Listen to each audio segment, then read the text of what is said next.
Hello बच्चों, once again welcome to all of you guys. हम लोग आज शुरू करेंगे बिल्कुल फ्रेश यूनिट इलेक्ट्रोकेमिस्ट्री। पीछे हम लोगों ने 12th का सॉल्यूशन एंड कॉलिगेटिव प्रॉपर्टी और सॉलिड स्टेट पढ़ा है और आज एकदम फ्रेश यूनिट स्टार्ट होगा। इलेक्ट्रोकेमिस्ट्री बहुत इंपॉर्टेंट है और बहुत ही ट्रिकी और टेक्निकल है, और जितना ट्रिकी और टेक्निकल है उतने ही बेहतर तरीके से मैं आपको इसे पढ़ाने वाला हूँ। तो सबसे पहले बच्चों हम लोग इसका डेफिनेशन जान लेते हैं। तो branch of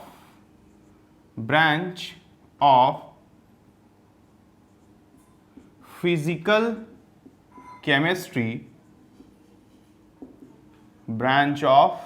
chemistry, which deals with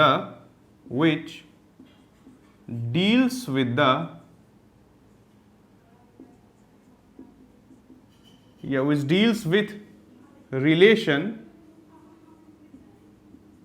between electrical and chemical phenomena।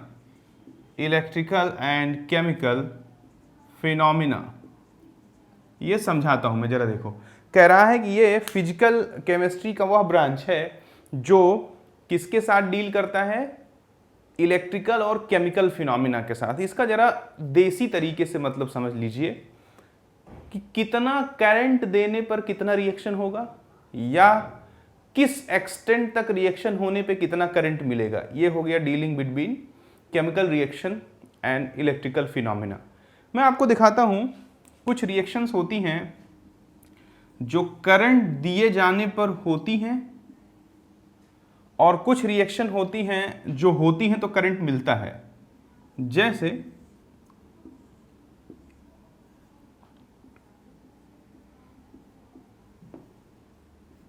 प्यारे बच्चों,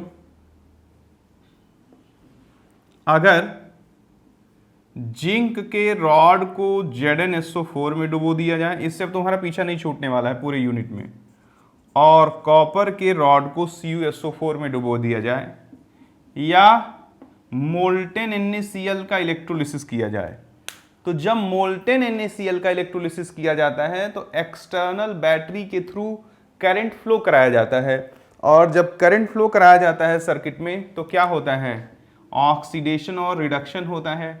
ये Na+ किधर भगता है, कैथोड की तरफ, और Cl- किधर भगता है, एनोड की तरफ। Na+ का ऑक्सीडेशन यानी Na+ का रिडक्शन, Na+ का रिडक्शन होगा और Cl- का ऑक्सीडेशन। तो Na+ 2 मोल इलेक्ट्रॉन लेकर के 2 मोल सोडियम बना देगा और 2 मोल क्लोराइड आयन जाएंगे Cl2 बना करके 2 मोल इलेक्ट्रॉन रिलीज कर देंगे। यहाँ इलेक्ट्रॉन रिलीज हो रहा है या ऑक्सीडेशन हो रहा है, यहाँ इलेक्ट्रॉन एक्सेप्ट हो रहा है, यहाँ रिडक्शन हो रहा है। बच्चों यहाँ पर क्या हुआ, करंट दी गई तो रिएक्शन हुआ। लेकिन यहां जरा देखिए, जैसे ही जिंक के रॉड को ZnSO4 में या कॉपर के रॉड को CuSO4 में डुबोते हैं तो एक्सटर्नल सर्किट में करंट मिल जाता है। ये करंट कैथोड से एनोड जाता है, क्यों और कैसे जाता है ये सब चीजें बताता हूं। तो यहां जरा देखो, यहां जिंक का ऑक्सीडेशन होता है, यानी जिंक कन्वर्ट होता है Zn+2 by release of 2 electron. यहाँ कॉपर का रिडक्शन होता है, Cu+2 2 इलेक्ट्रॉन लेकर के Cu के फॉर्म में डिपॉजिट हो जाता है। इन दोनों बातों को इसलिए बताया पहले ही जिससे ये डेफिनेशन तुम्हें कंफ्यूज ना कर पाए। डेफिनेशन कहता है कि फिजिकल केमिस्ट्री का वह ब्रांच जो डीलिंग करता है किसके किसके बीच, केमिकल रिएक्शन और करंट के बीच।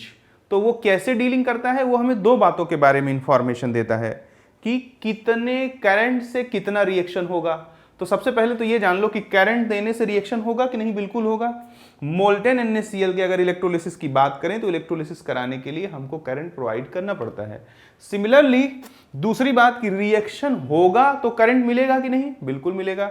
ये एक एग्जांपल है, अगर जिंक के रॉड को ZnSO4 में और कॉपर के रॉड को CuSO4 में डुबो दिया जाए तो सर्किट में करंट हमको मिलती है। क्यों और कैसे अभी बताते हैं।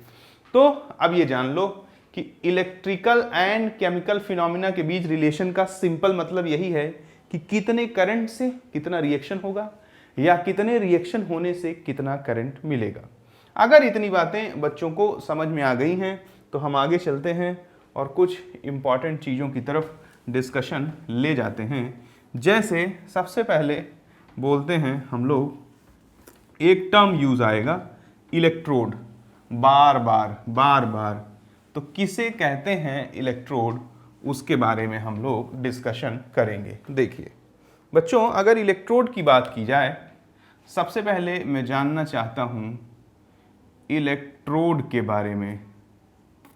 इलेक्ट्रोड किसे कहते हैं? वह मेटल रॉड जिस पे ऑक्सीडेशन या रिडक्शन होता है उसको इलेक्ट्रोड बोलते हैं। तो जरा देख लीजिए, that metal rod on which oxidation or reduction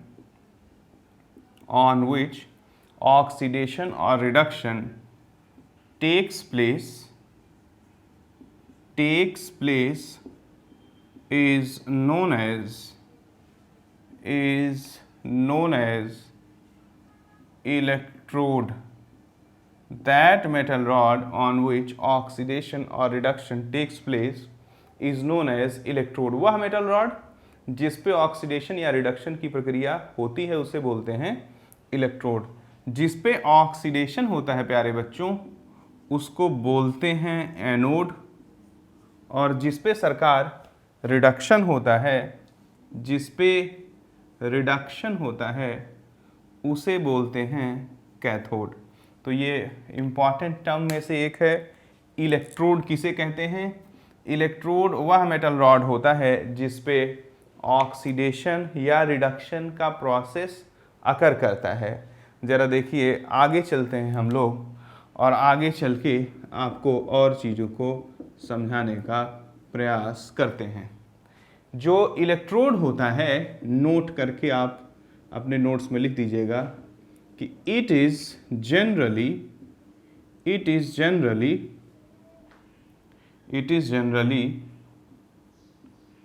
dipped in the solution of their own salt.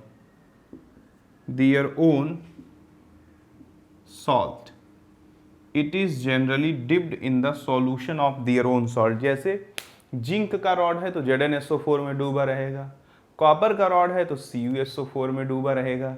तो ये भी इसके बारे में इंफॉर्मेटिव बात है। तो हमने बच्चों अभी जो इंफॉर्मेशन कलेक्ट किया, that information is regarding electrode. But आगे चलेंगे हम लोग, बिना मिटाए ही आगे चल देते हैं। आगे चलेंगे और आगे बात करेंगे किसके बारे में? आगे हम लोग बात करेंगे हाफ सेल के बारे में। हाफ सेल क्या होता है, जरा गौर से देखिएगा। अगर किसी इलेक्ट्रोड को उसी के सॉल्ट के सॉल्यूशन में डिप करा दिया जाए, अगर किसी इलेक्ट्रोड को उसी के सॉल्ट के सॉल्यूशन में डिप करा दिया जाए तो इसी अरेंजमेंट को बोलते हैं हाफ सेल। यहाँ से निकाल दे रहा हूँ, समझ लीजिएगा। अगर किसी इलेक्ट्रोड को उसी के सॉल्ट के सॉल्यूशन, जैसे ZnSO4 एक्वस में मान लो हम लोग डुबो देते हैं, तो ZnSO4 एक्वस में इट इज़ कम्प्लीटली क्लियर कि दो टाइप के आयन होंगे, एक तो Zn+2 होगा और दूसरा सल्फेट आयन होगा। अगर किसी मेटल के रॉड को उसी के सॉल्ट के सॉल्यूशन में डुबो दिया जाए तो जो भी अरेंजमेंट बन करके तैयार होता है उसे हाफ सेल बोलते हैं। जैसे कॉपर के रॉड को CuSO4 में डिप करा दिया जाए तो इट इज़ क्रिस्टल क्लियर कि CuSO4 में Cu+2 होगा और SO4-2 होगा। यहाँ पर एक इक्विलिब्रियम इस्टेब्लिश रहता है जिसमें जिंक Zn+2+2 इलेक्ट्रॉन और यहाँ पर एक इक्विलिब्रियम स्टैब्लिश रहता है, Cu+2 इलेक्ट्रॉन गिव्स Cu। समझाता हूँ। सबसे पहले इसको खाली देख लो, अभी आगे काफ़ी डिटेल में बताऊंगा कि ऐसा इक्विलिब्रियम क्यों रहता है। हमने हेडिंग डाला है half cell. What is the meaning of half cell? When any metal rod is dipped in the solution of their own salt, अगर किसी मेटल रॉड को उसके खुद के सॉल्ट के सॉल्यूशन में डुबो दिया जाए तो जो भी कुछ अरेंजमेंट बन करके तैयार होता है, that arrangement is known as half cell. Means this is also the example of half cell and this is also the example of half cell. And similarly जो पीछे पढ़ रहे थे इलेक्ट्रोड, तो they are what, यहाँ क्योंकि oxidation हो रहा है, that's why they are anode. भाई जिंक Zn+2+2 इलेक्ट्रॉन में दे रहा है ना, और if I am talking about this one, तो क्योंकि यहाँ पर कॉपर का रिडक्शन हो रहा है, that's why it is known as cathode. तो अभी हमने बेसिक टर्म में दो बातें पढ़ी हैं। सबसे पहली बात पढ़ी है कि हाफ सेल क्या हो, सबसे पहली बात पढ़ी है कि इलेक्ट्रोड क्या होता है, और इलेक्ट्रोड के बाद प्यारे बच्चों हमने पढ़ा है कि किसे कहते हैं हाफ सेल। अब आगे चल देते हैं। हमने इलेक्ट्रोड क्या होता है उसे पढ़ा, फिर हमने हाफ सेल क्या होता है उसे पढ़ा। अब बात आ जाएगा किसे कहते हैं सेल। तो जरा देखिए, आगे चल देते हैं। And our next heading is cell. Guys see, अगर दो हाफ सेल को, दोनों हाफ सेल नेचर में एक दूसरे के अपोजिट होने चाहिए। नेचर में अपोजिट होने का मतलब कि अगर एक पे ऑक्सीडेशन हो रहा है तो दूसरे पे क्या होना चाहिए, रिडक्शन होना चाहिए। If two half sales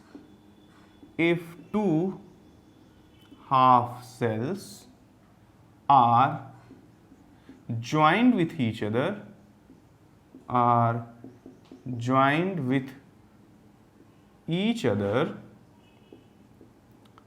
through external wire,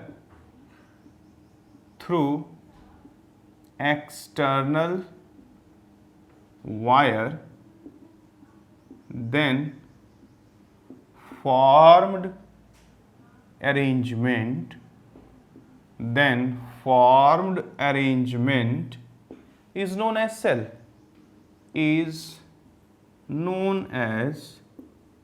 cell, बच्चों गौर से देखना, कह रहा है कि अगर दो हाफ सेल को एक एक्सटर्नल वायर के थ्रू जोड़ दो तो जो भी अरेंजमेंट मिलेगा वो क्या कहलाएगा, सेल। अब एक बात ध्यान देने की है, जो दो हाफ सेल जोड़े जाएंगे वो अपोजिट नेचर के होने चाहिए। कैसे होने चाहिए, अपोजिट नेचर। अपोजिट नेचर का क्या मतलब है, अगर एक में ऑक्सीडेशन हो रहा है तो दूसरे में रिडक्शन होना चाहिए। जरा गौर से देखिए, अगर बच्चों मैंने जिंक के रॉड को ZnSO4 में डुबो दिया, suppose I dipped the rod of zinc in ZnSO4, okay, zinc के रॉड को एक्वस ZnSO4 में डुबो दिया और कॉपर के रॉड को एक्वस CuSO4 में डुबो दिया। तो ज़रा देखिए, ये अगर हम लोग देखें तो ऑक्सीडेशन हाफ सेल है, क्योंकि यहाँ पर जिंक Zn+2+2 इलेक्ट्रॉन में कन्वर्ट होगा, यहाँ Cu+2+2 इलेक्ट्रॉन Cu में कन्वर्ट होगा।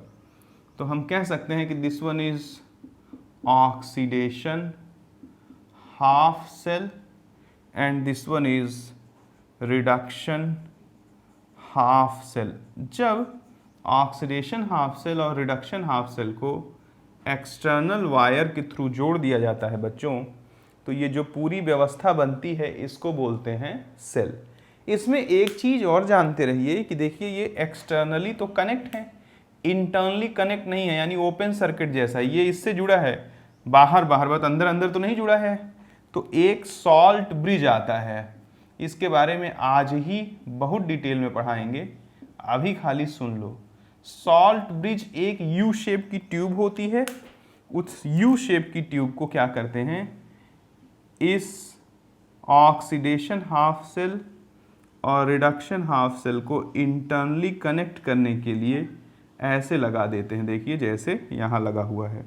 यानी कि जो सेल होता है, actually cell is prepared by joining two different natures half cell through the external wire, and we also use a salt bridge to connect them internally. Means this complete arrangement is known as cell. अगर salt bridge निकाल दें तो it is not a complete cell, क्योंकि इससे फिर current नहीं मिल सकती है। क्यों? क्योंकि ये इंटरनली कनेक्ट ही नहीं है, ओपन सर्किट जैसे हैं ये, तो इससे बाहर बाहर कनेक्ट है, अंदर अंदर जुड़ा ही हुआ नहीं है। तो अंदर अंदर जोड़ने के लिए सॉल्ट ब्रिज लेते हैं। इसके भी बारे में बहुत डिटेल डिस्कशन करेंगे। अभी तुम सिर्फ इतना जान लो कि सॉल्ट ब्रिज एक यू शेप का ट्यूब होता है जो ऑक्सीडेशन हाफ सेल और रिडक्शन हाफ सेल को बच्चों इंटरनली कनेक्ट करने के लिए यूज किया जाता है। उम्मीद करता हूं कि जो भी कुछ अभी हमने आपको बताया वो सब आपको समझ में आया होगा। अगर वो सब आपको समझ में आया है तो बहुत अच्छी बात है। अब दो बातें आपको समझा देते हैं। एक तो आपको समझा देते हैं ऑक्सीडेशन पोटेंशियल, और दूसरा आपको समझा देते हैं रिडक्शन पोटेंशियल।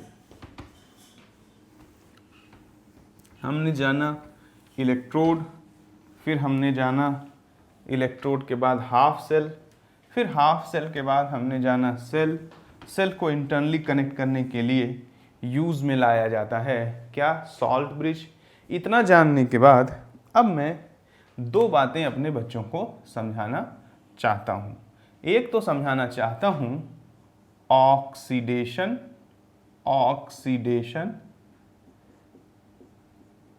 पोटेंशियल,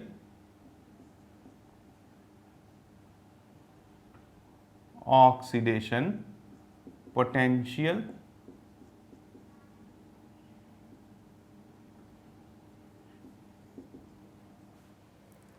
और दूसरा बताना चाहता हूं रिडक्शन पोटेंशियल। सुना तो बहुत बार होगा आपने बच्चों, आओ एक बार समझने का भी प्रयास कर लिया जाता है। बच्चों, अगर हम लोग ऑक्सीडेशन पोटेंशियल या रिडक्शन पोटेंशियल को समझना चाहते हैं तो आओ ऑक्सीडेशन हाफ सेल और रिडक्शन हाफ सेल का एग्जाम्पल ले लेते हैं। सपोज करिए कि यही एक ही, हमेशा पूरी इलेक्ट्रोकेमिस्ट्री यही एक ही एग्जाम्पल है। जिंक के रॉड को ZnSO4 एक्वस में डुबो दिया तो यहाँ ऑक्सीडेशन होगा, और सपोज करो कि कॉपर के रॉड को एक्वस CuSO4 में डुबो दिया मेरे प्यारे बच्चों, तो यहाँ पर कॉपर का रिडक्शन हो जाएगा। जस्ट सी, जब जिंक को ZnSO4 में डुबोया गया तो जिंक का ऑक्सीडेशन होता है। जिंक का ऑक्सीडेशन होता है यानी रॉड में से जिंक आयन सॉल्यूशन में जाते हैं, और जब जिंक Zn+2 में कन्वर्ट होगा तो 2 इलेक्ट्रॉन रिलीज करेगा, और जब जिंक का ऑक्सीडेशन होगा तो ये Zn+2 तो सॉल्यूशन में चला जाएगा, तो इसके नीचे एक्वस ले दे रहा हूँ, और इलेक्ट्रॉनों को इसी रॉड पे छोड़े जाएगा। अगर इलेक्ट्रॉनों को इसी रॉड पे छोड़ा जाएगा तो हम लोग कह सकते हैं कि क्योंकि रॉड पर इलेक्ट्रॉन होगा इसलिए रॉड पर कैसा चार्ज होगा? नेगेटिव चार्ज होगा। कैसा चार्ज होगा? नेगेटिव चार्ज होगा। अब अगर ये रिएक्शन लगातार होती रहती कि जिंक कन्वर्ट होता Zn+2 में बाय रिमूवल ऑफ 2 इलेक्ट्रॉन, तो साल, 2 साल, 3 साल, 4 साल में इस रॉड को खत्म हो जाना चाहिए था वो हिस्सा जो सॉल्यूशन के अंदर है, क्योंकि लगातार ऑक्सीडेशन होता रहता तो ये नीचे से इतना हिस्सा खत्म हो जाता। लेकिन रॉड 10 क्या 50 साल में खत्म नहीं होता है। इसका मतलब कि जरूर ये ऑक्सीडेशन रिएक्शन कभी तो रुक जाती है। रुक जाती है का मतलब क्या है मैं समझाता हूं।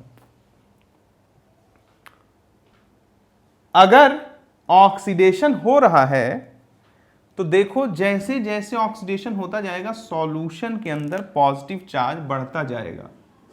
Due to oxidation due to oxidation, number 1 positive charge in solution increases. जैसे जैसे सॉल्यूशन के अंदर पॉजिटिव चार्ज बढ़ता जाएगा वैसे वैसे and negative charge on rod increases. जैसे जैसे सॉल्यूशन के अंदर पॉजिटिव चार्ज बढ़ेगा वैसे वैसे रॉड पे नेगेटिव चार्ज बढ़ेगा। तो जरा बताओ कि अगर सॉल्यूशन के अंदर पॉजिटिव चार्ज बढ़ गया तो आने वाले जिंक आयन पे जबरदस्त रिपल्शन लगाएगा सॉल्यूशन की नहीं, क्योंकि same charges repel each other. जब जिंक इसमें से निकल के सॉल्यूशन में आना चाहेगा, सॉल्यूशन धक्का दे रहा होगा, कहेगा भैया यहां आने की जरूरत नहीं है। साथ साथ रॉड का नेगेटिव चार्ज अपने में से पॉजिटिव चार्ज जाने देगा? नहीं जाने देगा, उसको पकड़ने की कोशिश करेगा। यानी कि थोड़ी देर बाद जब जिंक आयन सॉल्यूशन में जाना चाह रहा होगा रॉड पर से, तो दो बातें देखो तो तुम्हें समझ में आ जाएगा कि उसका जाना काफी कठिन हो जाएगा। क्या क्या? नंबर 1 कि सॉल्यूशन के अंदर पॉजिटिव चार्ज है, पॉजिटिव चार्ज आने वाले पॉजिटिव चार्ज को हाईली रिपेल करेगा। दूसरा, रॉड पर नेगेटिव चार्ज है तो नेगेटिव चार्ज अपने में से पॉजिटिव चार्ज को नहीं जाने देगा। यानी कि अगर मैं कहूं कि थोड़ी देर बाद ये जिंक का ऑक्सीडेशन रुक जाता है तो गलत बोलूंगा, मुझे बोलना पड़ेगा थोड़ी देर बाद जिंक का रिजल्टेंट ऑक्सीडेशन रुक जाता है। ऑक्सीडेशन का रुक जाना यानी रिएक्शन रुक गई, रिजल्टेंट ऑक्सीडेशन का रुक जाना यानी रिएक्शन तो चल रही है लेकिन ऑक्सीडेशन नहीं हो रहा है। जैसे अगर कोई रिवर्सिबल रिएक्शन है, ए देता है बी, तो क्या रिएक्शन कभी रुकती है? नहीं। लेकिन इक्विलिब्रियम पा जाने के बाद फिर और भी नहीं बनता है, यानी कि resultant conversion of reactant into product नहीं होता है। तो ध्यान से सुनना, यहां पर क्या हो जाता है? इक्विलिब्रियम स्टैब्लिश हो जाता है, यानी जिस रेट से जिंक सॉल्यूशन में आता है उसी रेट से वापस चला जाता है, यानी कि रिजल्टेंटली नहीं आता है। यानी कि जिंक का ऑक्सीडेशन रुक गया, एक बार इक्विलिब्रियम स्टेब्लिश हुआ, जिंक का ऑक्सीडेशन रुक गया। फिर से सुन लो, मैं कह रहा हूं कि जैसे जैसे ऑक्सीडेशन होगा सॉल्यूशन के अंदर पॉजिटिव चार्ज, रॉड के अंदर नेगेटिव चार्ज बढ़ता जाएगा। अब कोई जिंक आयन जाना चाहेगा तो नहीं जा पाएगा आसानी से। इस बात को केमिस्ट्री में कैसे कहते हैं? अब नहीं जा पाएगा के दो अर्थ हैं, एक तो रिएक्शन ही रुक जाए, लेकिन रिएक्शन रुकती नहीं है, ये प्रैक्टिकली प्रूव्ड है। दूसरा, इक्विलिब्रियम स्टैब्लिश हो जाए। इक्विलिब्रियम स्टैब्लिश हो जाने का मतलब कि जिस रेट से जिंक ऑक्सीडाइज होगा उसी रेट से जिंक रिड्यूस हो जाएगा, यानी कि after equilibrium no resultant amount of zinc is now oxidised. When equilibrium is established, so we can say that no resultant amount of zinc is oxidized, यानी कि resultantly कोई भी जिंक का ऑक्सीडेशन नहीं होता है। अगर कोई जिंक का ऑक्सीडेशन नहीं होता है तो हम कह सकते हैं कि इक्विलिब्रियम established, इक्विलिब्रियम established, और ये इक्विलिब्रियम established हो गया, यानी कि जिंक Zn+2 और 2 इलेक्ट्रॉन के बीच इक्विलिब्रियम स्टैब्लिश हो गया। ठीक है, अब इक्विलिब्रियम स्टैब्लिश हो गया तो जरा देखो पॉइंट नंबर 3 जिसमें हम लोग डेफिनेशन को करेंगे, देख लेते हैं फ्रेम में है कि नहीं। हाँ, अभी बहुत जगह है। पॉइंट नंबर 3 में हम लोग डेफिनेशन करेंगे। देखिए, मैं कहता हूं कि कैसे at equilibrium and at constant concentration at equilibrium and at constant concentration and temperature, ये तीन बातें बहुत जरूरी हैं। एक तो इक्विलिब्रियम, एक कंसंट्रेशन और टेम्परेचर, क्योंकि जो इलेक्ट्रोड पोटेंशियल होता है that is the function of concentration of the solution as well as temperature. तो ये तीन बातें बोलना बहुत जरूरी है। कब? At equilibrium and at constant concentration and temperature. अब आगे सुनना, पोटेंशियल डिफरेंस, पीडी लिख दे रहा हूं, समझ लेना। पोटेंशियल डिफरेंस एग्जिस्ट बिटवीन, अब गौर से सुनो, सॉल्यूशन के अंदर है पॉजिटिव चार्ज, रॉड पे है negative charge.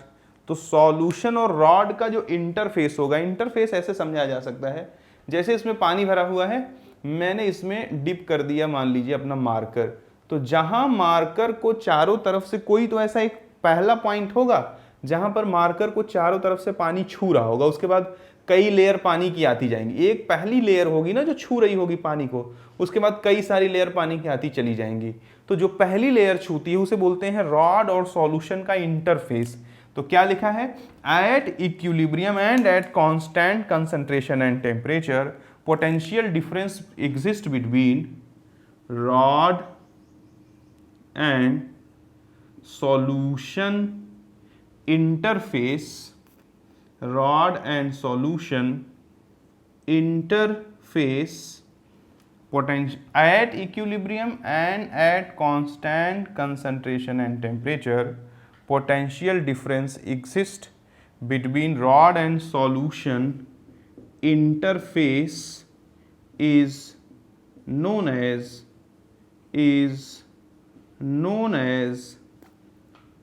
Oxidation potential.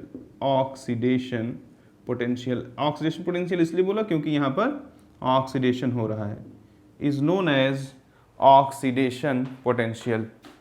Frame में है या नहीं? हाँ बिल्कुल है, ठीक है। Is known as oxidation potential, ठीक है। तो जरा देखिए क्या कह रहा है, at equilibrium and at constant concentration and temperature potential difference exists between rod and solution interface is known as oxidation potential। similarly यहां आ जाओ, यहां पर कॉपर सॉल्यूशन में से रॉड पे जाता है और 2 इलेक्ट्रॉन लेकर के डिपॉजिट हो जाता है।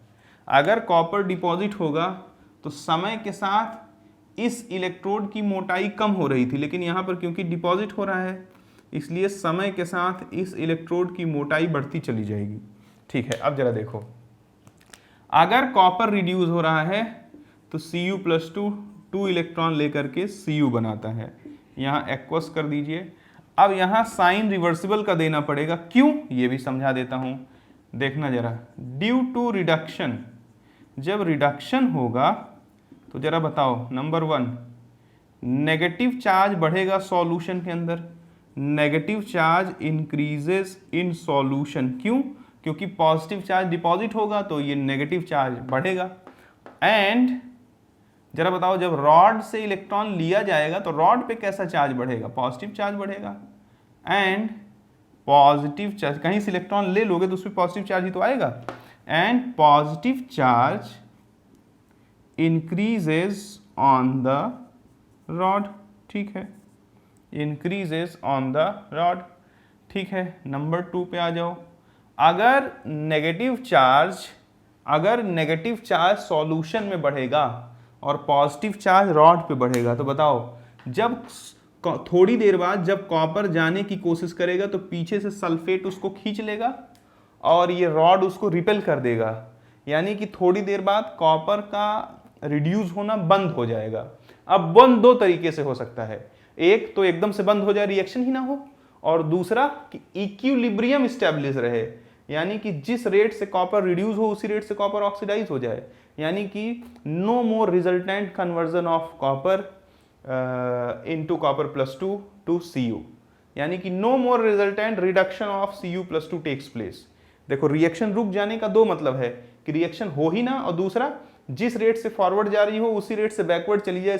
इसका भी मतलब है कि रिएक्शन अब रुक ही गई एक तरह से, क्योंकि कोई रिजल्टेंट कन्वर्जन नहीं हो रहा है। तो यहाँ पर ये होता है, जिस रेट से कॉपर रिड्यूस होता है उसी रेट से कॉपर ऑक्सीडाइज हो जाता है, यानी कि थोड़ी देर बाद कॉपर का रिडक्शन रुक जाता है। यानी कि फिर दूसरे पॉइंट में लिख दूंगा कि equilibrium established.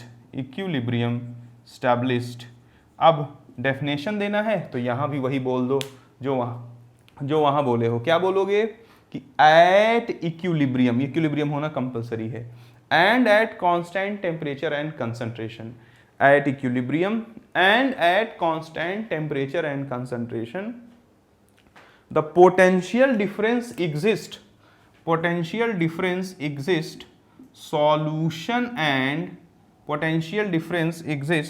solution and rod interface is known as reduction potential. फिर से बोल देता हूं, सेम लैंग्वेज है, यहां लिखने की जरूरत नहीं है। At equilibrium and at constant temperature and concentration potential difference exist between rod and solution interface, यहां रॉड पे पॉजिटिव चार्ज और सॉल्यूशन पे negative, is known as reduction potential. Why it is known as reduction potential? Because here reduction takes place. तो उम्मीद करता हूं प्यारे बच्चों कि आपको क्या होता है ऑक्सीडेशन पोटेंशियल और क्या होता है रिडक्शन पोटेंशियल ये मैं समझा पाया हूँगा और आप इसे अच्छे से समझ पाए होंगे। आगे चलते हैं हम लोग, आगे बहुत कुछ जानेंगे, बहुत कुछ सीखेंगे। अब एक ऐसी चीज़ पढ़ाने चल रहा हूँ तुम्हें जो बहुत ही इम्पॉर्टेंट है, बहुत वीआईपी है, जिसका नाम है इलेक्ट्रोकेमिकल सीरीज़, जो अब आपको हम लोग पढ़ाएंगे।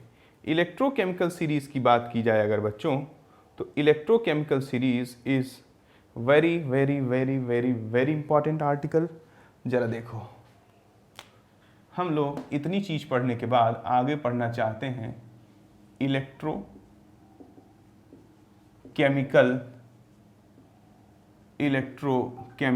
सीरीज। इलेक्ट्रोकेमिकल सीरीज में आपको मैं बहुत सारी इंपॉर्टेंट चीज़ें बताऊंगा। शुरू करने से पहले कुछ इंपॉर्टेंट बात बता देते हैं।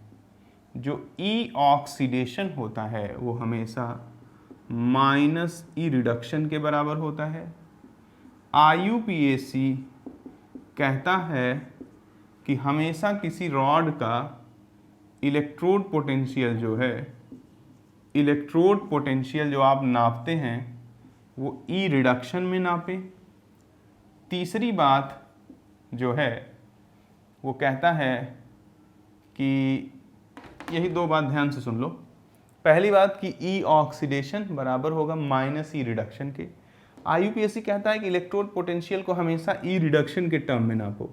रीज़न है, मान लो कि सोडियम का ही इलेक्ट्रोड पोटेंशियल एक आदमी भारत में नाप रहा है और वो ई ऑक्सीडेशन नाप रहा है, मान लो उसका आया 2, और इसी का कोई इलेक्ट्रोड पोटेंशियल मान लो अमेरिका में नाप रहा है, पहले इंडिया में नापा और इंडिया के साइंटिस्ट ने ऑक्सीडेशन पोटेंशियल निकाला और अमेरिका के साइंटिस्ट ने रिडक्शन पोटेंशियल निकाला।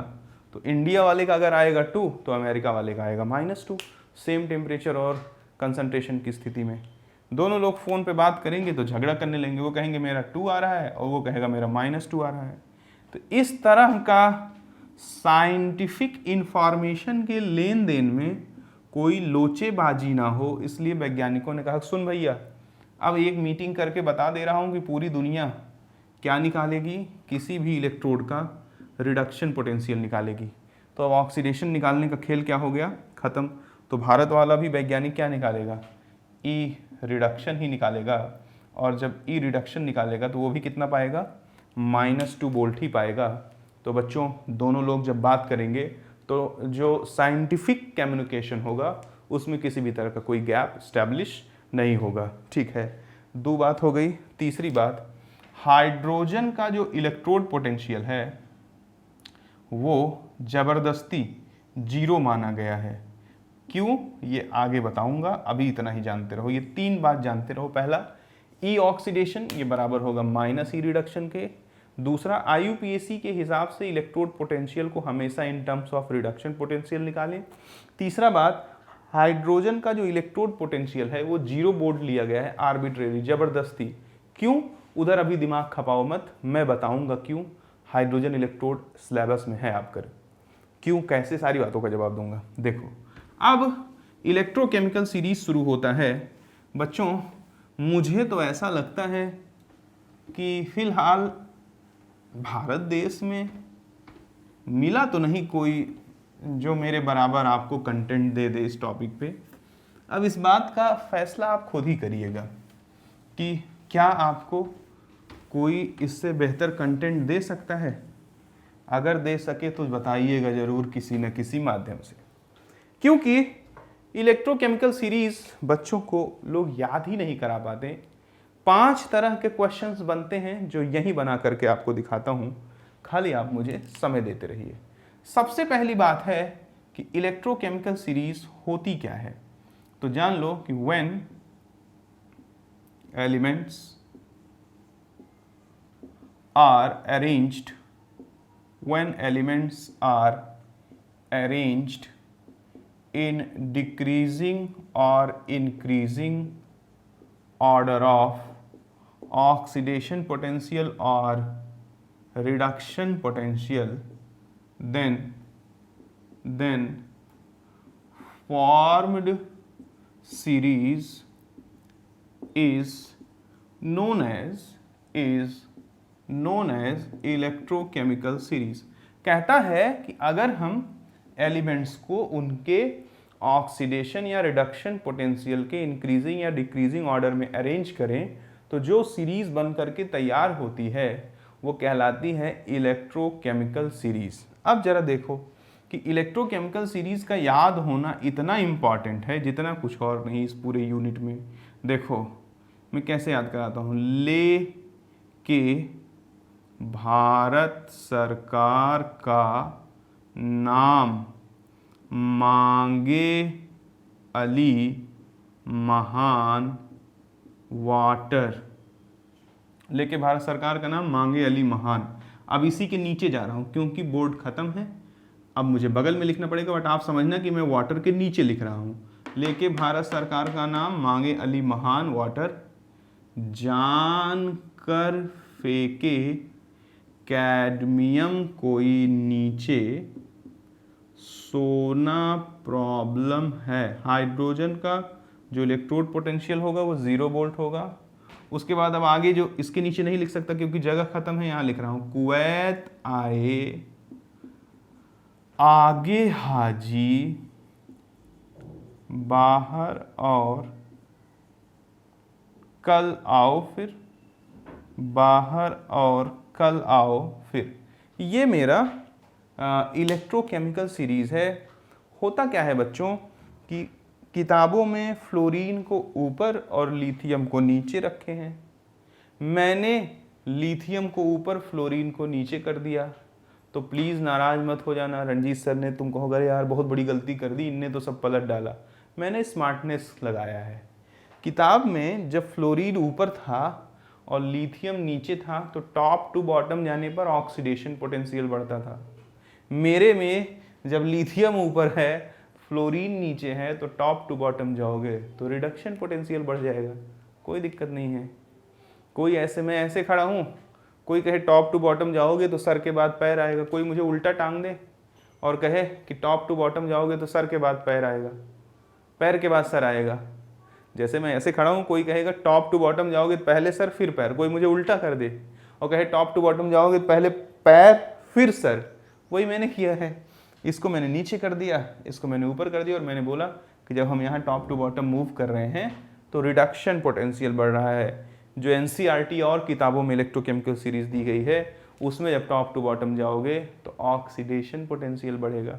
तो मेरे प्यारे बच्चों ध्यान से एक एक बातों को देखना। सबसे पहले तो इसको याद करना ही सबसे कठिन काम है।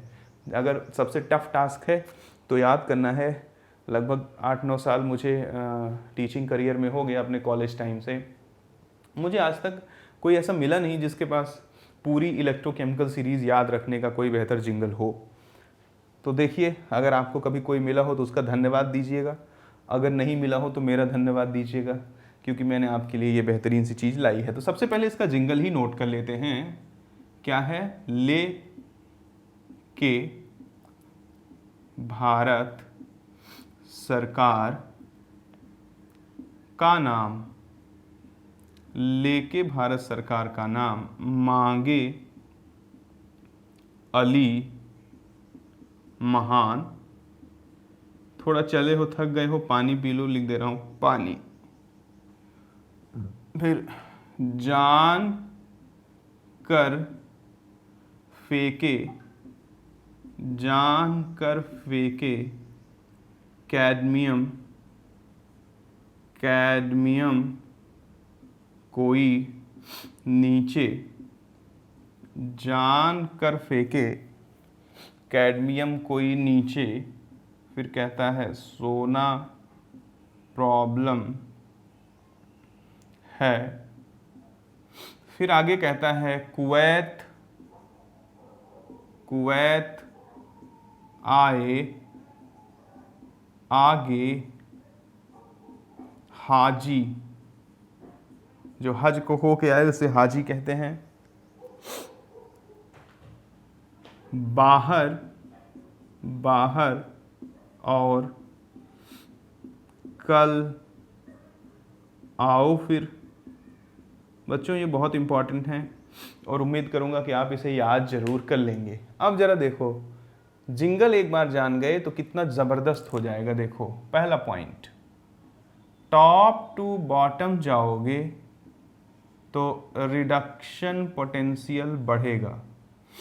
दूसरा पॉइंट, बॉटम टू टॉप जाओगे तो ऑक्सीडेशन पोटेंशियल बढ़ेगा। उल्टा भी बोल सकता था कि रिडक्शन घटेगा तब ऑक्सीडेशन बढ़ेगा। मैं डायरेक्ट बोल दे रहा हूँ क्योंकि तुम सभी बच्चों को मालूम है कि ई ऑक्सीडेशन बराबर माइनस ई रिडक्शन होता है। चेक कर लें दीजिए फ्रेम में है कि नहीं। ई ऑक्सीडेशन, हाँ है, ई ऑक्सीडेशन ये माइनस ई रिडक्शन के बराबर होता है। तो प्यारे बच्चों, इतनी बात अगर जानते हो तो एक चीज़ और जानते रहो, ऑक्सीडेशन पोटेंशियल बढ़ेगा तो ऑक्सीडाइज होने की टेंडेंसी बढ़ेगी, होने की टेंडेंसी बढ़ेगी। बहुत सिंपल सी बात है कि जब तक ऑक्सीडाइज पोटेंशियल तभी तो ज़्यादा होगा जब ज़्यादा ऑक्सीडेशन हो। यानी कि अगर कहीं ऑक्सीडेशन पोटेंशियल बहुत ज़्यादा है तो इसका मतलब अंडरस्टूड है कि वहाँ ऑक्सीडेशन खूब बढ़िया से हुआ होगा। यानी कहीं भी ऑक्सीडेशन पोटेंशियल अगर किसी एलिमेंट का बढ़ेगा तो उसकी ऑक्सीडाइज होने की टेंडेंसी ज़्यादा होगी, और अगर किसी का रिडक्शन पोटेंशियल बढ़ेगा तो उसकी रिड्यूस होने की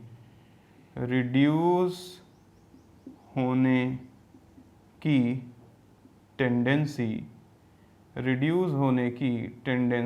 क्या होगी, काफ़ी ज़्यादा। इतनी बातें अगर सरकार जान रहे हैं तो अभी हम धज्जियाँ उड़ा के रख देते हैं। इन दोनों बातों को इधर लिख देते हैं कि टॉप टू बॉटम जाओगे तो रिडक्शन पोटेंशियल बढ़ेगा, बॉटम टू टॉप जाओगे तो ऑक्सीडेशन पोटेंशियल बढ़ेगा। अब जरा देखो कि इस इलेक्ट्रोकेमिकल सीरीज़ का प्यारे बच्चों हमारे सिलेबस के अकॉर्डिंग क्या यूजेस हैं, किस तरह से इस पर न्यूमेरिकल पूछता है, ये मैं आपको दिखाता हूँ। आपको मज़ा आएगा, इस बात की गारंटी है मुझे। सबसे पहला जो क्वेश्चन बनता है टाइप 1 में आपसे पूछेगा कि which one is the best oxidizing agent और which one is the best reducing agent. इस टाइप के क्वेश्चन पूछते हैं। जैसे 4 ऑप्शन दे देगा, पूछेगा इनमें से कौन सबसे अच्छा ऑक्सीडाइजिंग एजेंट है, या 4 ऑप्शन दे देगा, पूछेगा इनमें से सबसे अच्छा कौन रिड्यूसिंग एजेंट है। तो देखो मान लीजिए कि हमसे कहता है, हमारे पास 4 ऑप्शन दिए हैं, आयरन, फिर दिया है हमको कैल्शियम, फिर दिया है हमको सिल्वर, और फिर दिया है हमको मान लीजिए गोल्ड, और हमसे कहता है कि इसमें से कौन बेस्ट ऑक्सीडाइजिंग एजेंट है। तो याद रखना, ऑक्सीडाइजिंग एजेंट का रिएक्शन में रिडक्शन होता है, और जिसका जितना बढ़िया से रिडक्शन होगा वो उतना बढ़िया ऑक्सीडाइजिंग एजेंट होगा। ये बात तो आप लोग जानते ही होंगे ना कि जो रिड्यूसिंग एजेंट होता है वो खुद ऑक्सीडाइज होता है, और जो ऑक्सीडाइजिंग एजेंट होता है वो खुद रिड्यूस होता है। तो यहाँ पर पूछ रहा है कि कौन सबसे बेहतर ऑक्सीडाइजिंग एजेंट है। तो सबसे बेहतर ऑक्सीडाइजिंग एजेंट होने के लिए एलिमेंट को सबसे अच्छे तरीके से रिड्यूस होना पड़ेगा। अब जरा देखो, टॉप टू बॉटम जाते हैं तो रिडक्शन पोटेंशियल बढ़ता है। मेरे साथ बोलने का कोशिश करिएगा, टॉप टू बॉटम जाते हैं, मन में टॉप टू बॉटम जाते हैं तो रिडक्शन पोटेंशियल बढ़ता है। रिडक्शन पोटेंशियल बढ़ेगा तो रिड्यूस होने की टेंडेंसी बढ़ेगी। जो जितना बढ़िया से रिड्यूस होगा वो उतना ही तगड़ा ऑक्सीडाइजिंग एजेंट होगा। फिर से सुन लो, टॉप टू बॉटम जाएंगे तो रिडक्शन पोटेंशियल बढ़ेगा, रिडक्शन पोटेंशियल बढ़ेगा तो रिड्यूस होने की टेंडेंसी बढ़ेगी।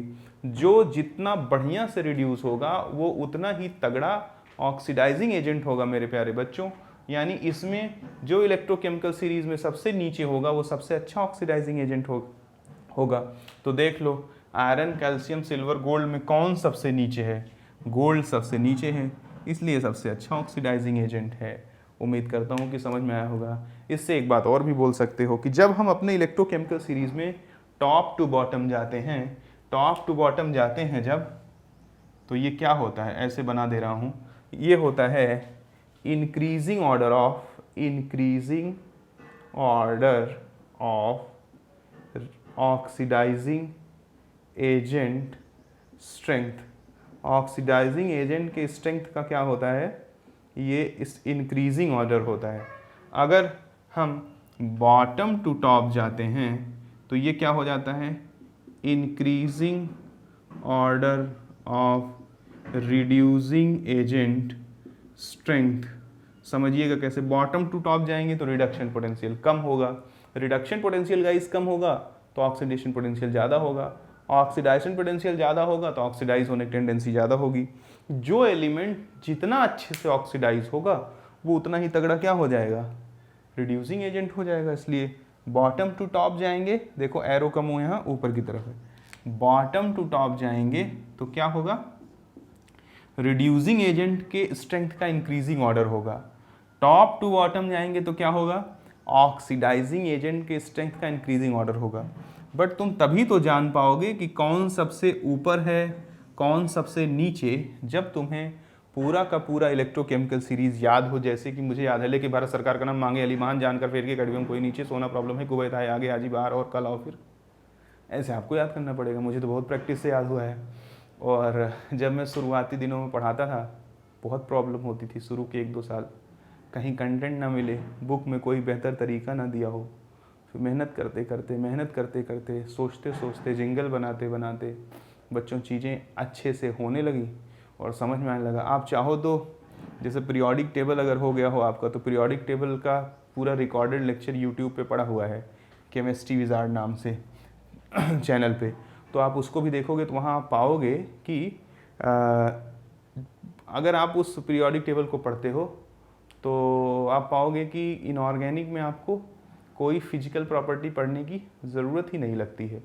तो ये जो जिंगल, ये जो कंटेंट को अच्छे से प्रिपेयर किया गया, इसके पीछे बहुत मेहनत है और आप लोग उसको तुरंत पा जाते हो, तो ज़रूर उसको अच्छे से यूटिलाइज़ भी करिएगा बच्चों। ऐसा मत करिएगा कि आपको मैंने पढ़ा दिया और आपने उसको सुन करके ऐसे उड़ा दिया। देखो हम लोग कई बार क्या माइंड मेकअप करके चलते हैं, अरे यार वो टीचर वहाँ पढ़ाते हैं बड़े अच्छे हैं, वो टीचर वहाँ पढ़ाते हैं बड़े अच्छे हैं। मैं किसी को बुरा नहीं कहता, मैं सबको अच्छा कहता हूँ। आप जब तक किसी से पढ़े ना, तब तक किसी के बारे में कोई धारणा ना बनाए, कोई अजम्पशन ना बनाए, क्योंकि कौन सा टीचर कितना भयंकर हो सकता है ये आप उससे पढ़ करके ही जान सकते हैं। जब आप 1, 2, 3, 4 यूनिट किसी से पढ़ लीजिए, उसके बाद ही उसके बारे में कोई अजम्पशन बनाइए। कभी भी टीचर्स के बारे में आप ये पहले से अजम्पशन बना के ना चलें कि इनका पढ़ाया मेरे को आता है, इनका पढ़ाया मेरे को नहीं आता है। बाकी रही बात मेरी, तो मैं आपको चैलेंज कर देता हूँ कि जहाँ हज़ारों चैनल यूट्यूब पे हैं आप वहाँ विज़िट कर लीजिए, या पूरे देश में कम से कम 50 प्रोमिनेंट कोचिंगें हैं, कहीं का मटेरियल कहीं का नोट्स ले लीजिए। जो भी टॉपिक हम आपको पढ़ाएंगे इससे एक्स्ट्रा कहीं कुछ हो नहीं सकता। न्यूमेरिकल बदल सकता है, क्योंकि भाई न्यूमेरिकल तो सारे न्यूमेरिकल्स को कवर कर पाना बच्चों इतना इजी नहीं रहता है, लेकिन जो बातें बता दी गएंगी वो कॉन्क्रीट हैं, उनके बाहर कॉन्सेप्ट नहीं बदल सकता कोई भी बुक। तो आप लोग बिल्कुल इसको अच्छे से जानिएगा, सीखिएगा। अभी बहुत ज़बरदस्त पढ़ाऊँगा, पूरा इलेक्ट्रो केमिस्ट्री वैसे पढ़ाऊँगा जैसे आपको सॉलिड स्टेट पढ़ाया, जैसे आपको सॉल्यूशन एंड कॉलिगेटिव प्रॉपर्टी पढ़ाया, बहुत ज़बरदस्त तरीके से। बस मुझे चाहिए क्या? आपका फुल कंसंट्रेशन। आप ज़रा देखो, अगर कोई ऐसे कह दे कि सेलेक्ट करो कौन सबसे तगड़ा रिड्यूसिंग एजेंट है, और आपको 4 एलिमेंट दे दे, आपको दे दे मैग्नीज, और आपको दे दे क्रोमियम, और आपको दे दे बेरियम, और आपको दे दे मान लो सिल्वर। अब आपको इलेक्ट्रोकेमिकल सीरीज़ याद ही नहीं है। अगर इलेक्ट्रोकेमिकल सीरीज़ याद ही नहीं है तो ऐसे क्वेश्चन आप कभी कर ही नहीं पाओगे। तो ऐसे क्वेश्चन को करना है तो आपको याद होना चाहिए। सबसे पहले पूछ रहा है reducing agent, bottom to top जाओगे तो ऑक्सीडेशन पोटेंशियल बढ़ेगा, ऑक्सीडेशन पोटेंशियल बढ़ेगा तो ऑक्सीडाइज होने की टेंडेंसी बढ़ेगी, ऑक्सीडाइज होने की टेंडेंसी बढ़ेगी तो जो जितना बढ़िया से ऑक्सीडाइज होगा वो उतना ही तगड़ा रिड्यूसिंग एजेंट होगा। यानी कि सबसे अच्छा रिड्यूसिंग एजेंट वो होगा जो सबसे ऊपर हो। अब सबसे ऊपर कौन है, इसको जानने के लिए इलेक्ट्रोकेमिकल सीरीज याद होना चाहिए।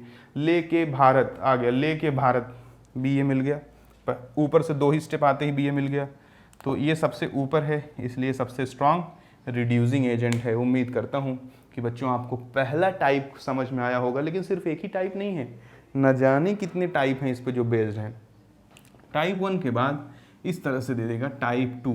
दूसरे टाइप का क्वेश्चन देखें, दूसरे टाइप का क्वेश्चन देगा कि आपको 4-5 एलिमेंट दे देगा और उनको कहेगा कि डिक्रीजिंग या increasing order of reducing agent या ऑक्सीडाइजिंग एजेंट स्ट्रेंथ में रखो। जैसे हमसे कहता है कि decreasing order of reducing agent strength में मैनेज करो, हमको दे देता है SR और हमको दे देता है कोबाल्ट और हमको दे देता है लेड और हमको दे देता है जिंक और हमको दे देता है मान लो कैल्शियम। कहता है कि रिड्यूसिंग एजेंट की स्ट्रेंथ में रखो डिक्रीजिंग ऑर्डर के। तो टॉप टू बॉटम जाएंगे, बॉटम टू टॉप जाएंगे तो ऑक्सीडेशन पोटेंशियल बढ़ेगा, ऑक्सीडेशन पोटेंशियल बढ़ेगा तो ऑक्सीडाइज होने की टेंडेंसी बढ़ेगी, जो जितना बढ़िया से ऑक्सीडाइज होगा वो उतना ही तगड़ा रिड्यूसिंग एजेंट होगा। यानी जो सबसे ऊपर होगा वो सबसे तगड़ा रिड्यूसिंग एजेंट होगा।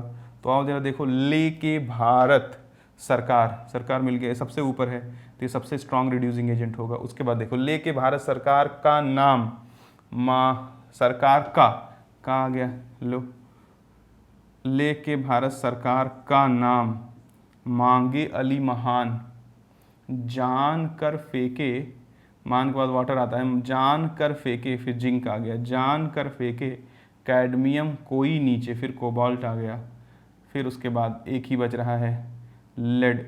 यहाँ लिख दे रहा हूँ, तुम समझ लेना कि कोबाल्ट के बाद लिखा गया है। इस तरह से अरेंज कर सकते हो।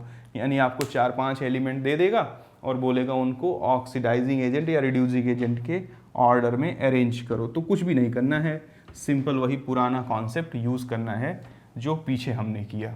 अब टाइप 3 पे आ जाते हैं। तीसरे टाइप का क्वेश्चन कैसा बनेगा, तीसरे टाइप का क्वेश्चन ऐसा बनेगा, मान लीजिए कि मैंने आप में से किसी एक बच्चे को बुलाया और मैंने उसको दे दिया एक लोहे का रॉड और एक दे दिया कैडमियम का रॉड। एक दूसरे बच्चे बुलाया, ये X को बुलाया था मैंने, ये मैंने Y को बुलाया, Y को बुला करके मैंने दे दिया एक सिल्वर का रॉड और एक गोल्ड का रॉड। फिर मैंने Z को बुलाया, Z को बुला करके मैंने दे दिया एक मैग्नीशियम का रॉड, एक एल्युमिनियम का रॉड, और बोला कि जाओ तुम लोग अपने घर कल एक सेल बना के लाना, और उस सेल को बनाना तो बताओ बच्चा घर जाके सेल को बनाएगा तो किसका बनाएगा एनोड और किसका बनाएगा कैथोड। उम्मीद करता हूँ कि मेरा क्वेश्चन आप समझ पाए होंगे। इसको भी जानने के लिए इलेक्ट्रोकेमिकल सीरीज़ को जानना बहुत ज़रूरी है, किसका बनाएगा एनोड किसका बनाएगा कैथोड। तो ज़रा सुनो, ऐसा नहीं है कि सर किसी का बना देगा एनोड किसी का बना देगा कैथोड, ऐसा बिल्कुल भी नहीं। It is very conceptual. देखो, एनोड वो होता है जहाँ पर ऑक्सीडेशन होता है, तो हम एनोड उसका बनाएंगे जिसका अच्छे से ऑक्सीडेशन हो। कैथोड वो होता है जहाँ पर रिडक्शन होता है, तो हम उसका कैथोड बनाएंगे जहाँ अच्छे से रिडक्शन हो। तो ज़रा देखो, हम उसका एनोड बनाएंगे जिसका अच्छे से ऑक्सीडेशन हो, उसका कैथोड बनाएंगे जिसका अच्छे से रिडक्शन हो। तो जो ज़्यादा नीचे होगा इलेक्ट्रोकेमिकल सीरीज़ में उसका रिडक्शन ज़्यादा अच्छे से होगा। तो कौन ज़्यादा नीचे है, देखो, जानकर फेंके कैडमियम, कैडमियम ज़्यादा नीचे है तो इसका कैथोड बना देंगे आयरन का एनोड। AUAG था, सॉरी, तो कुवैत आए आगे हाजी, ये ऊपर है तो इसका एनोड बना देंगे, ये नीचे है तो इसका कैथोड बना देंगे। मांगे अली, ये ऊपर है तो इसका एनोड बना देंगे, ये नीचे है तो इसका कैथोड बना देंगे। क्यों? क्योंकि एनोड पे होता है ऑक्सीडेशन और कैथोड पे होता है रिडक्शन। एनोड बोलते ही बच्चों उसको हैं जहाँ पर क्या होता है ऑक्सीडेशन, और कैथोड बोलते ही उसको है जहाँ पर क्या होता है रिडक्शन। तो प्यारे बच्चों, जहाँ अच्छे से ऑक्सीडेशन होगा उसे बोल देंगे अपन एनोड, और जहाँ अच्छे से रिडक्शन होगा उसे बोल देंगे अपन कैथोड। ये तीसरा टाइप हो गया। चौथे टाइप का क्वेश्चन कैसा होगा, जरा आप लोग गौर से देखें समझें। अगर मैं किसी एसिड को देखूं जैसे कि H2SO4, जैसे कि HCl। इसमें जो हाइड्रोजन है वो H आयन के फॉर्म में है। अब ज़रा देखो, हम अगर ध्यान से देखें तो हमें अगर M प्लस H2SO4 करें तो कब इसमें से MXSO4Y प्लस हाइड्रोजन गैस, कब इसमें से हाइड्रोजन गैस निकलेगी और कब इसमें से हाइड्रोजन गैस नहीं निकलेगी, यही मुझे बताना है। यानी कि कौन सा मेटल कैपेबल है जो एसिड में से हाइड्रोजन गैस निकाल सके और कौन सा मेटल कैपेबल नहीं है कि वो एसिड में से हाइड्रोजन गैस निकाल सके। तो ध्यान से देखना, अगर हम लोग देखें तो एसिड में हाइड्रोजन कैटायन के फॉर्म में है। अब ज़रा गौर से देखना, आप एक छोटी सी कहानी सुन लो, उससे क्या होगा आपको बहुत अच्छे से समझ में आ जाएगा। मान लीजिए कि हम लोग अपने यहाँ पर एक कुकिंग के लिए किसी को रखते हैं। मान लो 3 लोगों को हम लोग ट्रायल करते हैं। एक बंदा आता है सोमवार को जो हमारे यहाँ खाना बनाता है, उसने नमक ज़्यादा डाल दिया। एक आता है मंगलवार को जो हमारे यहाँ खाना बनाता है, उसने तेल ज़्यादा डाल दिया। एक आता है बुधवार को जो हमारे यहाँ खाना बनाता है, उसने नमक और तेल सब इतना परफेक्ट डाला कि खाने में बिल्कुल मज़ा आ गया। अब अगर मैं बच्चों आपसे पूछूं कि आप किसको खाने पे रखेंगे, तो आपका जवाब होगा सर मैं तो उसको रखूँगा जो सबसे परफेक्ट तरीके से खाना बनाया या जो सबसे अच्छे से खाना बनाया। यही नेचर का रूल है कि कोई भी इंसान जो काम अच्छे से करेगा वही रखा जाएगा एक्यूरेट प्लेस पे। नीट और जेई की तैयारी में जो बच्चा अच्छे से पेपर सॉल्व करेगा, अच्छे से मतलब नहीं खूब खुश होकर के, जो पेपर को खूब अच्छे से सॉल्व करेगा वो सेलेक्ट होगा। ये नहीं कि जो 4 क्वेश्चन सही कर गया वो सेलेक्ट होगा। यानी पूरी दुनिया में एक रूल चलता है, जो किसी काम को परफेक्ट तरीके से करता है उसी को ही सेलेक्ट किया जाता है, उसको कभी नहीं सेलेक्ट किया जाता जो काम को परफेक्ट तरीके से ना करे। रूल के हिसाब से कोई भाई भतीजावाद हो तो कहीं कोई सेलेक्ट हो जाता है। तो आओ वही रूल यहाँ लगाते हैं, क्योंकि ये दुनिया से बाहर तो है नहीं। अब एसिड के अंदर है हाइड्रोजन किस फॉर्म में, कैटायन के फॉर्म में। मैं क्या बोल रहा हूँ सुनना, जो मेटल हाइड्रोजन से अच्छे तरीके से कैटायन बनाएगा वो इसमें से हाइड्रोजन को भगा देगा, क्योंकि भाई कैटायन भगाना है तो कहेगा हम तुमसे बढ़िया कैटायन बनाते हैं, चलो निकलो यहाँ से। और जो हाइड्रोजन से अच्छा कैटायन नहीं बनाएगा वो हाइड्रोजन को नहीं हटा पाएगा। बहुत बहुत नॉर्मल सी बात है भाई। यहाँ सॉल्यूशन, इस एक्वस सॉल्यूशन में हाइड्रोजन कैटायनिक फॉर्म में है। अगर हाइड्रोजन कैटायनिक फॉर्म में है तो जो मेटल, इस बात को गौर से सुनो, जो मेटल हाइड्रोजन से अच्छा कैटायन बनाएगा वो हाइड्रोजन को हटा देगा, और जो मेटल हाइड्रोजन से अच्छा कैटायन नहीं बनाएगा वो हाइड्रोजन को नहीं हटा पाएगा। अब बात आती है कि सर मैं कैसे जानूं कि कौन सा मेटल हाइड्रोजन से अच्छा कैटायन बनाएगा। अरे भाई कैटायन बनाने के लिए ऑक्सीडेशन होना पड़ता है, तो जो मेटल हाइड्रोजन से अच्छे से ऑक्सीडाइज होंगे वो सब हाइड्रोजन से अच्छा कैटायन बनाएंगे, और जो हाइड्रोजन से अच्छा कैटायन बनाएगा वो सब हाइड्रोजन को रिप्लेस करेगा। यानी कि जब जो भी हाइड्रोजन के ऊपर है, हाइड्रोजन के जो भी ऊपर है वो उसका ऑक्सीडेशन पोटेंशियल हाइड्रोजन से ज़्यादा है। देखो ज़रा, जो भी मेटल हाइड्रोजन के ऊपर हैं उनका ऑक्सीडेशन पोटेंशियल हाइड्रोजन के ऑक्सीडेशन पोटेंशियल से ज़्यादा है, और जो भी मेटल हाइड्रोजन के नीचे हैं उनका ऑक्सीडेशन पोटेंशियल हाइड्रोजन के ऑक्सीडेशन पोटेंशियल से कम है।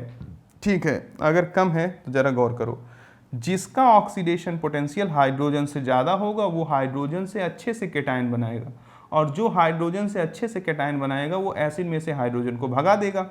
जिसका ऑक्सीडेशन पोटेंशियल हाइड्रोजन से कम है वो हाइड्रोजन से गंदे से कैटायन बनाएगा। जो हाइड्रोजन से गंदा कैटायन बनाएगा वो हाइड्रोजन को हटाने की हिम्मत रखता है? नहीं रखता है। तो यहाँ से पता लग गया कि जब जब मेटल हाइड्रोजन के ऊपर होगा तब तब उसके एसिड में से H2 बाहर निकलेगा, जब जब मेटल जो है हाइड्रोजन के नीचे होगा तब तब उसके एसिड में से हाइड्रोजन गैस बाहर नहीं आएगी। जैसे अगर मैं ले लूँ lithium, sodium, potassium, zinc, iron, lead, इन सबको अगर मैं रिएक्ट कराता हूँ, इन सबको अगर मैं रिएक्ट कराता हूँ H2SO4 से, तो प्लस हाइड्रोजन गैस बनेगी। लेकिन हाइड्रोजन के नीचे आ जाओ, जैसे सिल्वर, मर्क्यूरी, गोल्ड, कॉपर, इनका रिएक्शन अगर मैं H2SO4 से कराऊं तो रिएक्शन ही नहीं होगा, हाइड्रोजन गैस नहीं निकलेगी, ना ही करस्पॉन्डिंग सल्फेट बनेगा। उम्मीद करता हूं कि ये बात समझा पाया होगा मैं आपको। लेकिन इन सब चीज़ों को समझाने के बाद एक बहुत भयंकर बात आएगी, जिसको बोलते हैं क्या, HNO3 के साथ एक एसिड होता है जिसको बोलते हैं नाइट्रिक एसिड। जो भी पीछे मैंने थियरी आपको बताया वो थियरी दो कौड़ी की साबित होगी। कब? जब हम किसी मेटल का रिएक्शन नाइट्रिक एसिड से कराएंगे। जैसे किसी ने मैग्नीशियम का रिएक्शन HNO3 से कराया, तो क्योंकि मैग्नीशियम हाइड्रोजन के ऊपर है इसलिए हमें हाइड्रोजन गैस और इसके साथ बाई प्रोडक्ट क्या है मैं उसके लिए इंटरेस्टेड नहीं हूँ, हाइड्रोजन गैस मिलना चाहिए था, लेकिन हाइड्रोजन गैस नहीं मिलता है।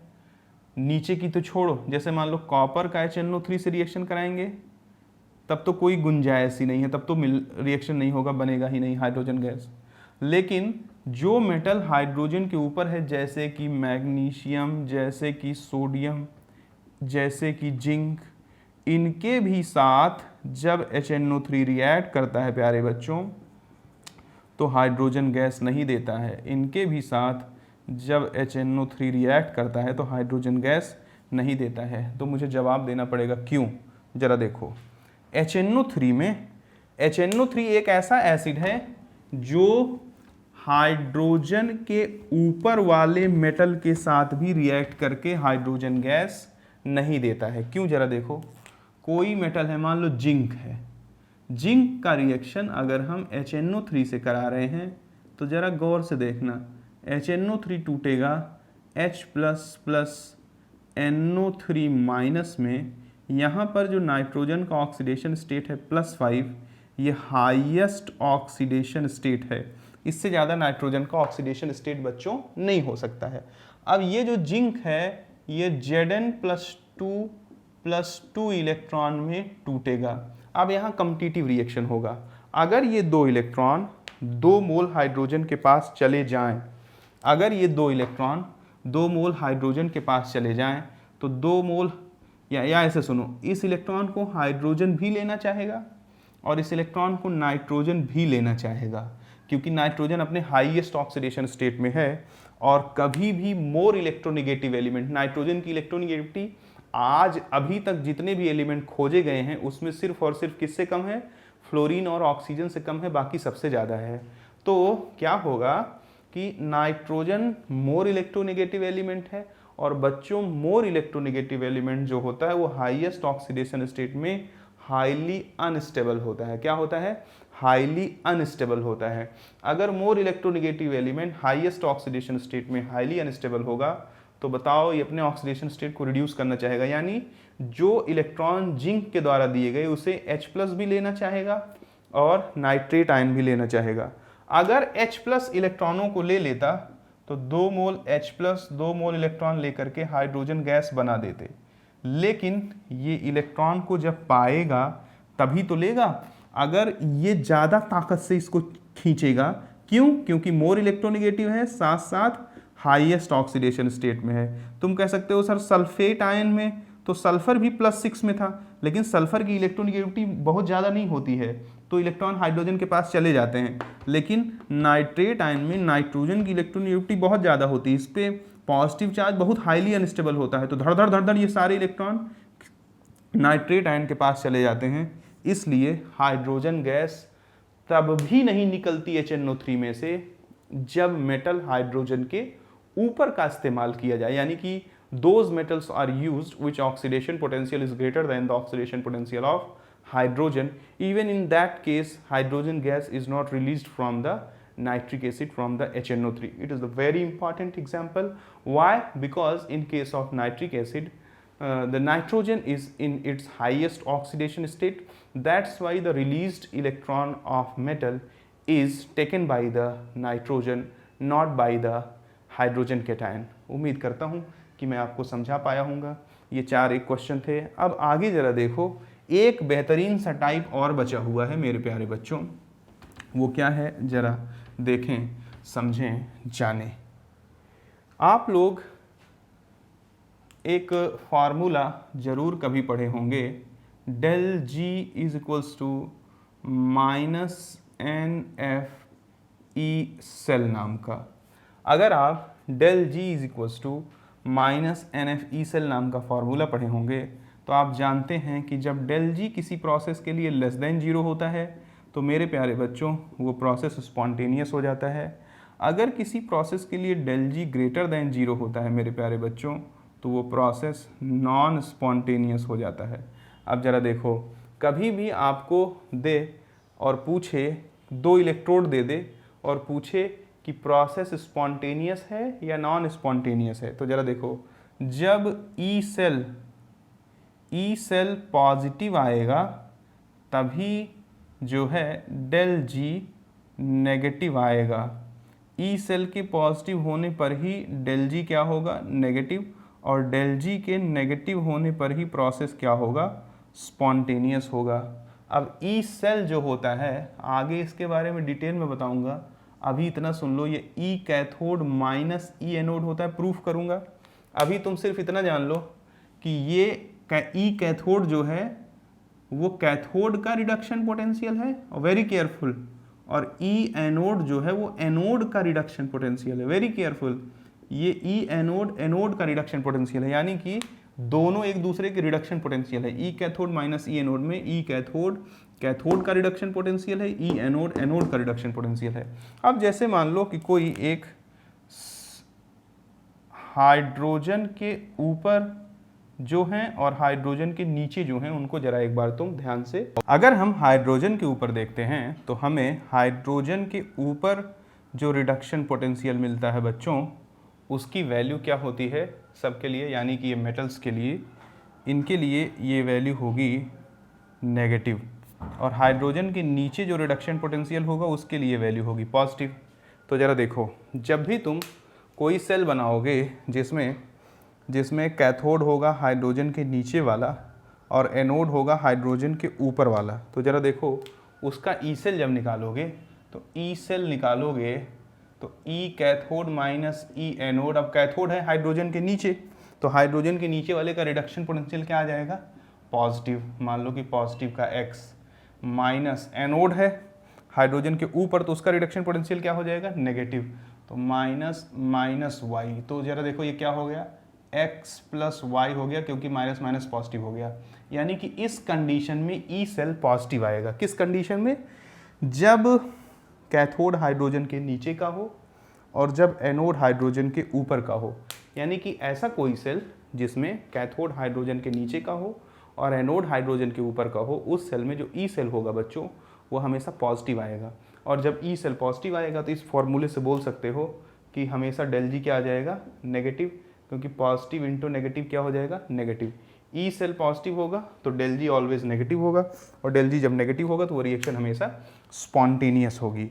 ये बातें हैं जो इलेक्ट्रोकेमिकल सीरीज़ पर बच्चों से पूछता है। आज मैंने काफ़ी कुछ आपको सिखाया, उम्मीद करता हूँ कि आप सीख पाए होंगे। आप सभी बच्चों ने मेरी बातों को ध्यान से सुना, इसके लिए आप सभी बच्चों का मेरी तरफ से बहुत बहुत धन्यवाद।